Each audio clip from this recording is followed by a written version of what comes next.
되신 주 예수 그리스도의 평화와 사랑이 여러분들에게 모두 충만하시기를 바라겠습니다. 부활절 네 번째 주 기원은 시편 제 23편이었습니다. 교회를 다니지 않는 사람들도 이 시편을 알 정도로 대단히 유명한 시입니다. 여호와는 나의 목자이시고 목자 되신 하나님께서는 좋을 때나 나쁠 때나 쉴만한 물가에서나 사망의 음침한 골짜기에서나 늘 나와 함께 계시니 나는 목자 되신 하나님과 늘 같이 살겠다, 이 말씀입니다. 오늘 우리가 읽은 복음서의 본문에서도 주님께서는 당신 스스로를 나는 선한 목자다 이렇게 말씀하셨습니다. 오늘 보면 요한복음 10장 11절에서 14절까지 주님께서는 이렇게 말씀하십니다. 나는 선한 목자이다. 선한 목자는 양들을 위하여 자기 목숨을 버린다.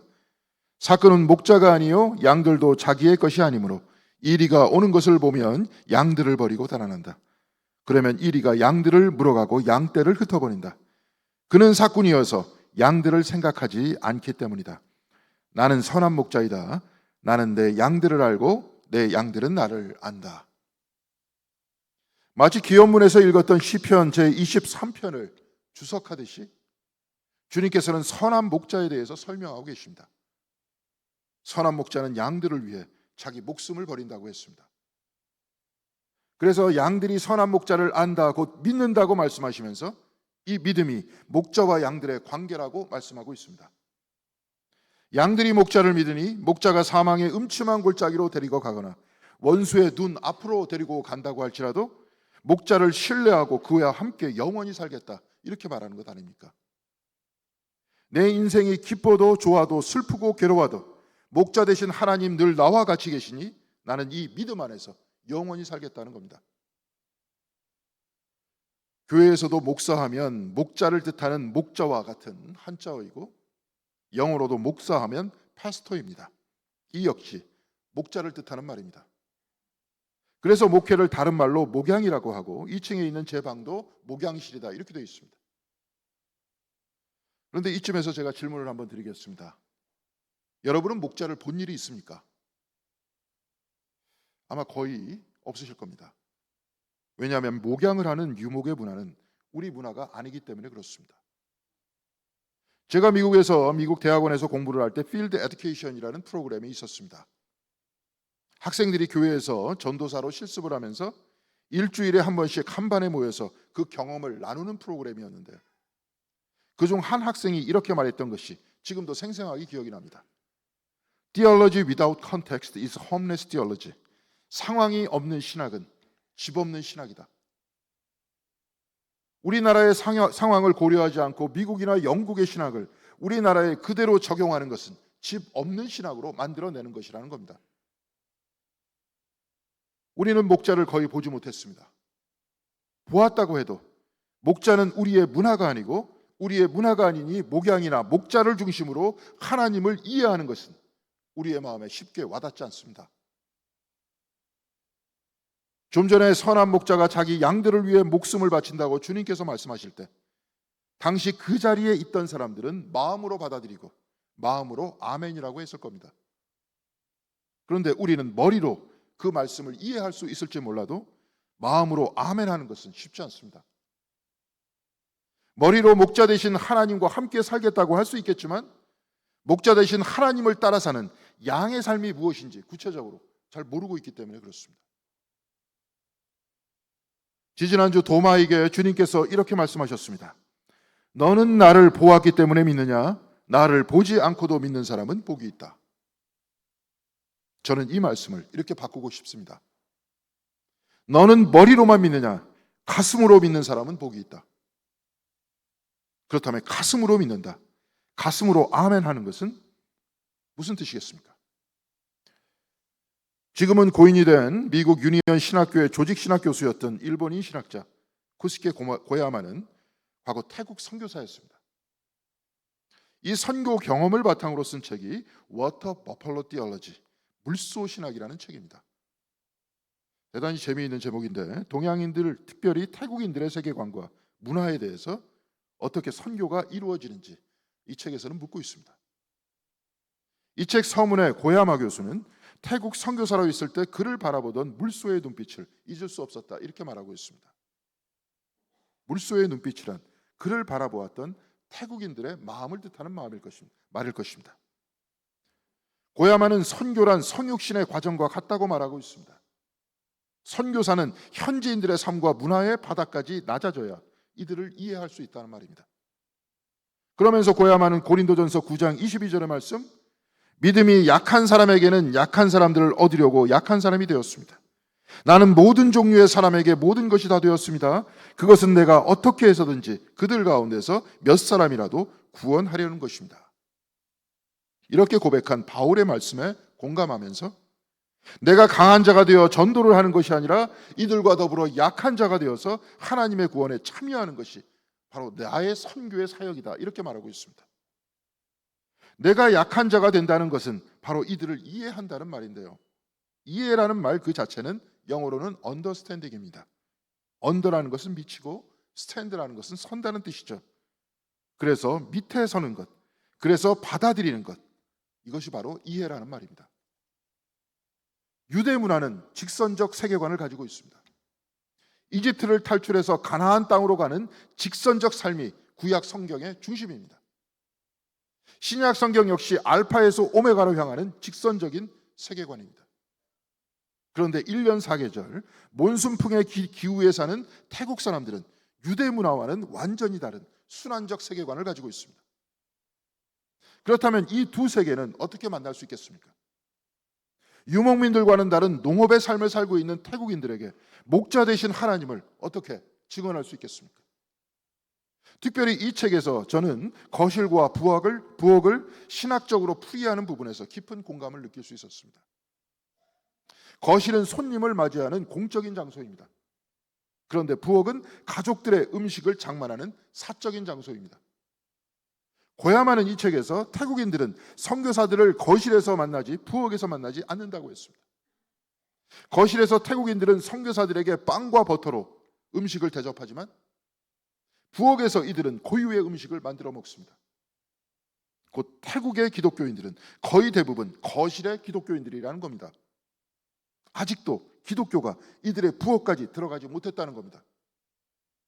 그래서 부엌과 안방까지 이들의 마음 안에서 만날 수 있는 하나님을 찾아야 한다고 그 책에서는 이야기하고 있습니다. 저는 이 책을 읽으면서 우리 역시 유목생활에서 나온 문화를 있는 그대로 받아들이고 있다 하는 생각을 가지고 있었습니다. 그래서 우리들에게도 기독교는 거실까지는 들어왔지만 부엌과 안방까지는 들어오지 않고 있는 것이 아닙니까? 그래서 머리로는 말씀을 이해하지만 가슴으로 말씀을 만나는데 어려움을 겪고 있는 것 아닙니까? 제가 학부를 나온 감리교 신학대학교의 신학적 학품은 토착화 신학이었습니다. 이 신학은 좀 전에 제가 말씀드린 일본의 신학자 고야마처럼 오늘 우리의 문화 아래 성경과 신학을 이해하자는 겁니다. 이에 관해 글을 쓴 신학자들을 제가 소개할 수는 있겠지만 제 개인적으로 토착화를 가장 훌륭하게 수행하신 분 중에 한 분은 동화 작가인 권정생 선생인 것 같습니다. 오늘 우리 설교의 제목이기도 한 권정생 선생께서 쓰신 산문집 우리들의 하나님에서 그는 이렇게 글을 쓰고 있습니다. 양을 길러 젖을 짜먹고 양고기를 먹고 살았던 유대 문화에서 목자가 가장 귀한 직업이었다. 그래서 예수님도 스스로 목자가 되셨다. 한국에선 농사꾼이야말로 영육을 함께 다스리는 하나님의 일꾼일 것이다. 영육을 함께 살라는 하나님의 일꾼일 것이다. 정말 똥찜지는 목회자는 없는 것일까? 예수님이 지금 한국에 오신다면 십자가 대신 똥찜을 지실 것이다. 목자는 인도하고 이끄는 사람입니다. 그러나 농부는 몸으로 살아가는 사람입니다. 그렇다면 똥찜을 질 만큼 낮아졌다는 것은 무엇을 뜻하는 말씀이겠습니까? 선한 목자는 양들을 위해 목숨을 바친다고 했는데요, 똥찜을 진 농부가 목숨을 바친다는 것은 무슨 뜻이겠습니까? 그는 이 책에서 이렇게 쓰고 있습니다. 우리 한국인들은 나라는 개별적인 개념보다 우리라는 공동체 의식이 아주 강한 국민이다. 그래서 나의 집이 아니라 우리 집이라고 했고 우리 마을, 우리 나라라는 복수 개념이 일상화되어 있다. 산에 사는 노루나 토끼가 마을에 내려오면 절대 잡지 않는다.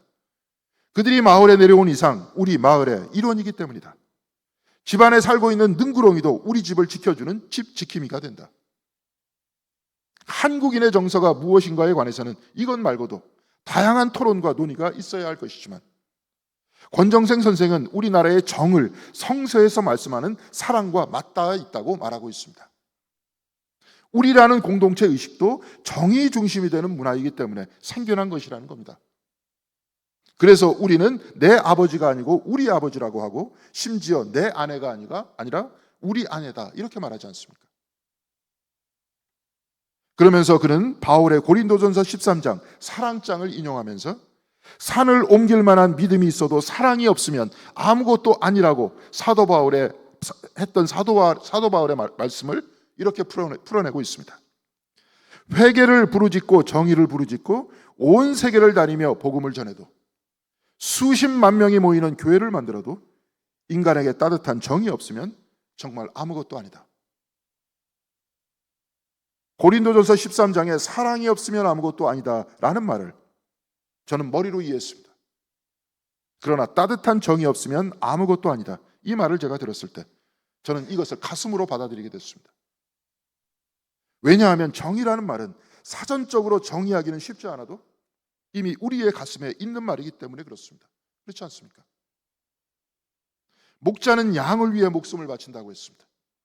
이 말을 우리 문화 아래에서 풀어본다면, 정 때문에 나의 이득보다 가족을 위해, 공동체를 위해, 교회를 위해 살아가는 삶, 바로 이것이 우리 공동체의 리더가 지닌 삶의 모습이 아니겠습니까? 교회 안에는 목사가 있고 장로님이 있고 권사님, 집사님, 속장님이 있습니다. 특별히 우리 교회는 전 교인의 간부하라고 거의 대부분의 분들이 직분을 다 가지고 있습니다. 목사가 목사일 수 있지만, 목사가 목자일 수 있지만 여러분 모두 다 목자일 수 있습니다. 가정에 가서는 아버지이고 또한 어머니입니다. 우리 모두는 리더입니다. 목자입니다. 우리 모두는 정 때문에 주변 사람들을 포기하지 못하고 있습니다. 정 때문에 내가 불이익을 당해도 감수하면서 살아갑니다. 이 세계관 아래 하나님도 정 때문에 우리를 포기하지 않으시고, 우리도 정 때문에 서로를 포기하지 않으면서 살아가는 것이 하나님의 형상된 사람의 삶이고 또한 목자의 삶이지 않겠습니까? 권정생 선생의 대표적인 작품 중 하나인 몽실언니는 이 정의라는 힘을 가지고 한국 전쟁의 아픔을 이겨내는 사람들의 모습을 보여주고 있는데요. 몽실언니의 주인공 정몽실은 해방 후 한국에 돌아온 가정의 아이입니다. 귀국동포라는 말은 라디오나 신문에서만 그렇게 말했던 것이지, 보통은 일본 거지, 만주 거지 이렇게 불렀다고 합니다. 몽실이도 일본에서 돌아온 일본 거지 중에 한 명이었습니다. 몽실이의 아버지 정씨는 가난한 데다 폭력적이었고, 어머니 밀양댁은 이 가난과 폭력이 싫어서 8살 난 몽실이를 데리고 옆마을 김씨네로 도망가서 새롭게 살림을 차립니다. 새아버지 김씨는 친아버지에 비해서 돈은 많았지만 폭력적인 것은 마찬가지였습니다. 시간이 흘러가면서 몽실이에 대한 구박이 많아지고, 특히 동생 영디기가 태어나자 그 구박이 더 심해졌습니다. 그 집에는 또한 할머니도 계셨는데 할머니 역시 일을 시키고 구박을 했습니다.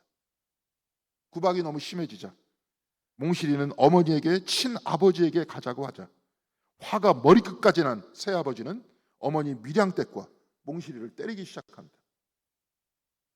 아버지에게 맞던 어머니는 몽실이의 다리 위에 쓰러져 몽실이의 다리가 부러지고 맙니다. 요즘 같아선 기부스하면 금방 정상이 될 수 있는데, 당시 병원에 가서 제대로 치료를 받지 못했기 때문에 몽실이는 평생 다리를 저는 장애인이 됐습니다.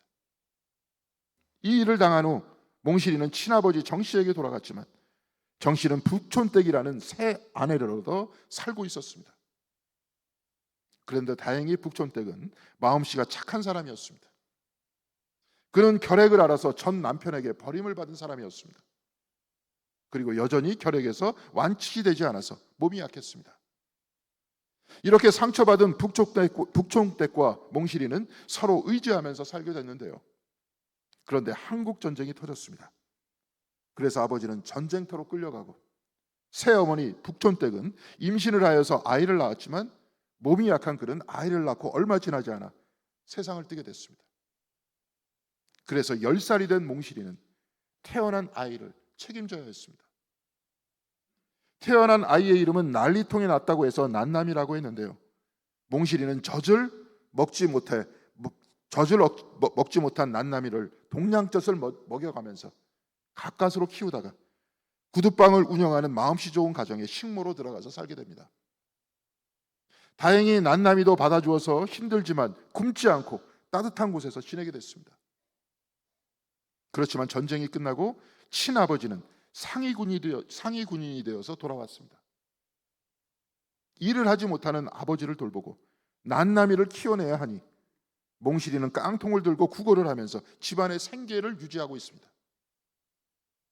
너무 힘들어서 옆마을 친어머니에게 도움을 청하려 했지만 어머니도 심장병으로 세상을 떠났습니다. 새아버지 김씨도 전쟁에서 돌아와 새 아내를 맞이합니다. 그래서 몽실이는 어린 나이에 아버지와 난남이를 돌봐야 했습니다. 그러던 중 어느 날 무상으로 환자의 병을 치료해 준다는 무상병원이 있다는 소식을 듣고 아버지를 모시고 병원에 가서 줄을 서서 기다리지만 워낙 그 줄은 길고 새치기를 해서 줄이 줄어들지 않았습니다.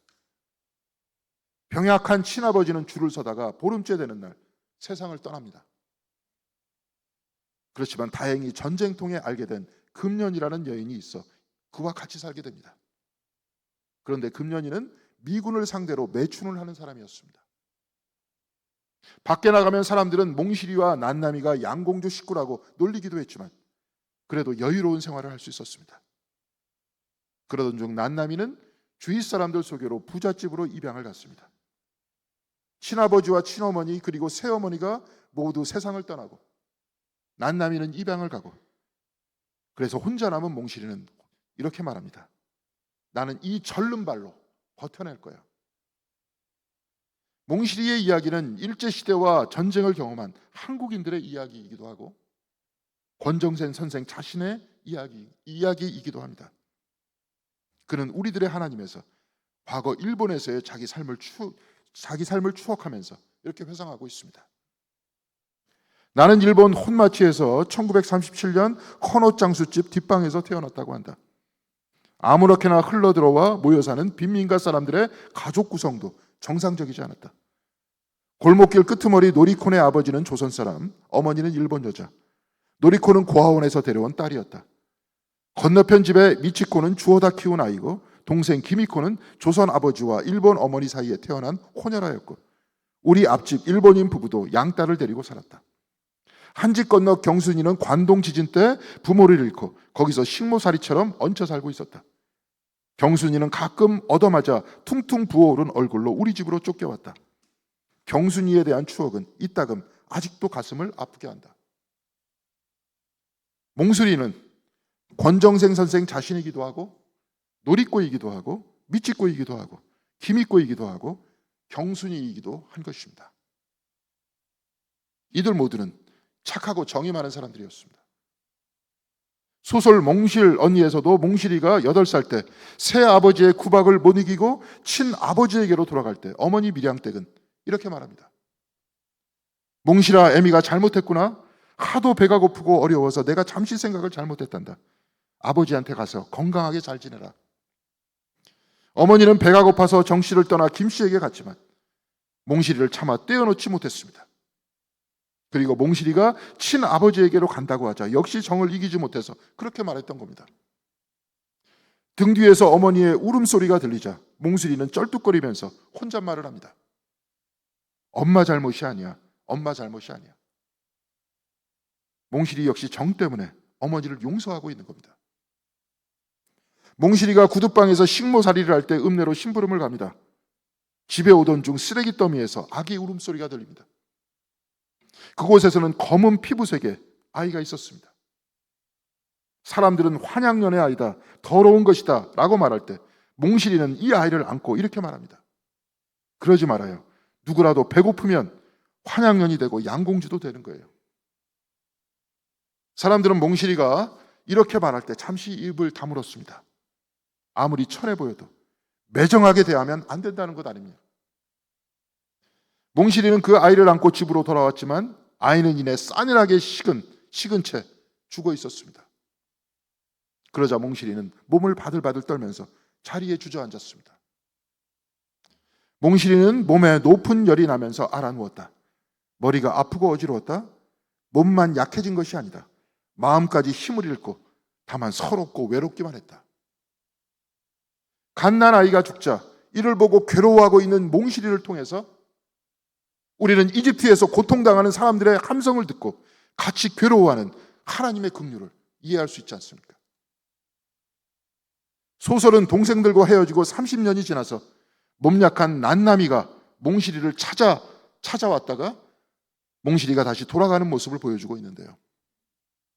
그 중에 난나미가 몽실이의 뒷모습을 보면서 이야기하는 것으로 이 소설을 끝내고 있습니다. 난남은 그대로 현관 기둥에 기대어 서서 몽실이가 걸어가는 뒷모습을 보고 있었다. 절뚝거리며 걸을 때마다 몽실은 온몸이 기우뚱기우뚱했다. 그렇게 위태로운 걸음으로 몽실은 여태까지 걸어온 것이다. 불쌍한 동생들을 등에 업고 가파르고 메마른 고갯길을 넘고 또 넘어온 몽실이었다.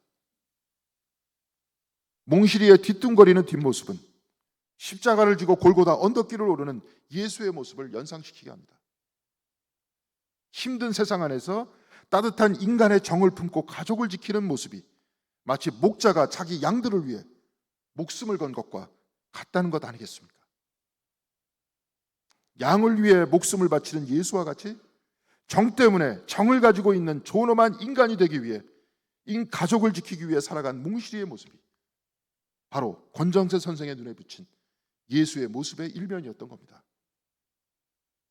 이 모습은 단지 몽실이뿐만이 아니라 힘들었던 시대의 우리 어머니의 모습이었고 아버지의 모습이었고 형제들의 모습이었고 그리고 교회 안의 장로님과 권사님과 집사님들의 모습이 아니었습니까?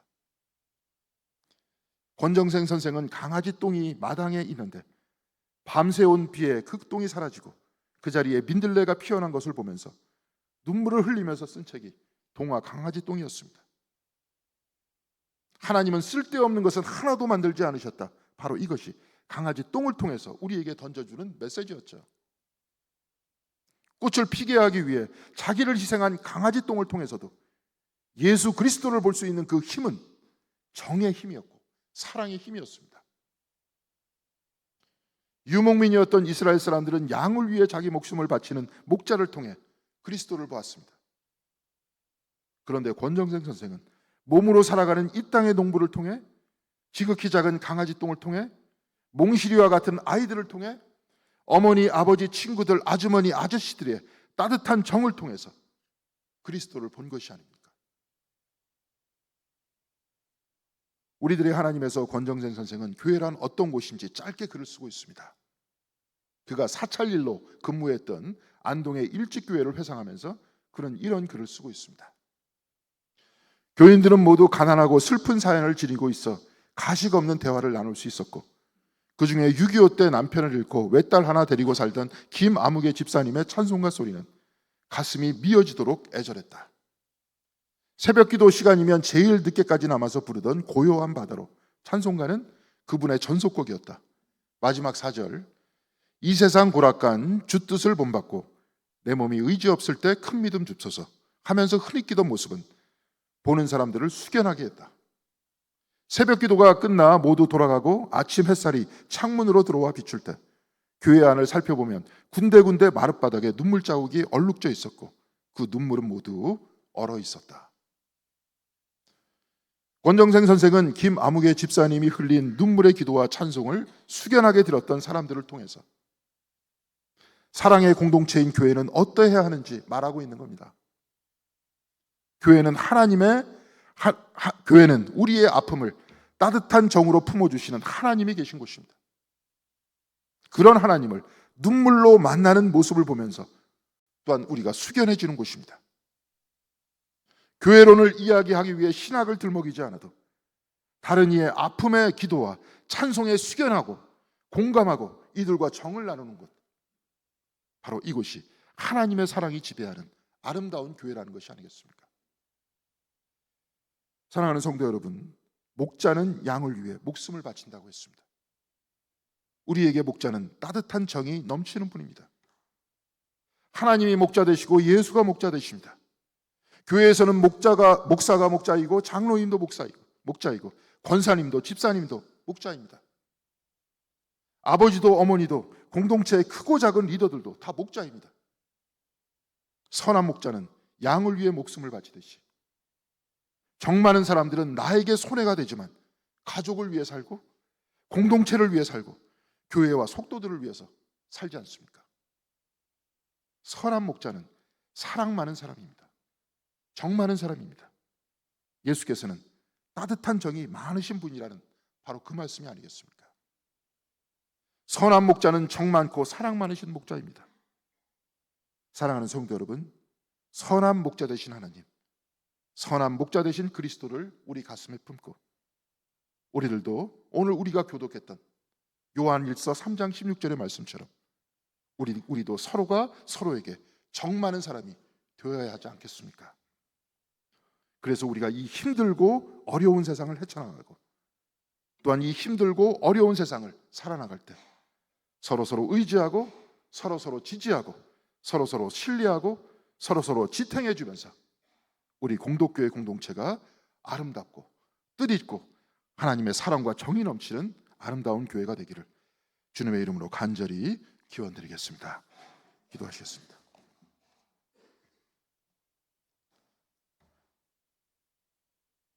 선한 목자 되신 하나님, 선한 목자 되신 주님, 우리가 선한 목자에 대해서 우리 안에 있는 우리 자신의 삶과 우리의 문화를 통해서 이해해 보았습니다. 선한 목자 되시는 분은 사랑이 많으신 분이고 정이 많으신 분이고 우리가 우리 주변에서 우리 교회에서 얼마든지 찾을 수 있는 분입니다. 이분들을 통해서 우리로 하여금 예수 그리스도에 대한 이해와 사랑이 더욱더 깊어질 수 있도록 인도하여 주시옵시고 우리가 하나님과의 사랑, 이웃과의 사랑이 더욱더 두터워지고 아름다워져서 진정으로 우리 교회가 우리의 삶이 정과 사랑이 넘치는 삶이 될 수 있도록 인도하여 주시옵소서. 그리하여서 우리가 어느 곳에 있을지라도 교회에 올 때 하나님 앞에 눈물을 흘리며 기도드릴 수 있도록 인도하여 주시옵시고 찬송할 수 있도록 도와주시옵시고 그리고 서로가 서로를 위로할 수 있는 교회가 될 수 있도록 인도하여 주시옵소서. 그리하여서 이곳에서 새 힘을 얻고 또한 새롭게 시작할 수 있는 저희들 모두가 될 수 있도록 도와주시옵소서. 그리하여서 이곳 공동교회가 이곳에 오랫동안 있을 수 있도록 도와주시고 이곳에서 정과 사랑이 넘치고 용기를 주는 아름다운 교회가 될 수 있게 주께서 이 교회를 지켜주시고 함께하여 주시옵소서. 이 모든 말씀 우리 주 예수 그리스도의 이름으로 기도드렸습니다.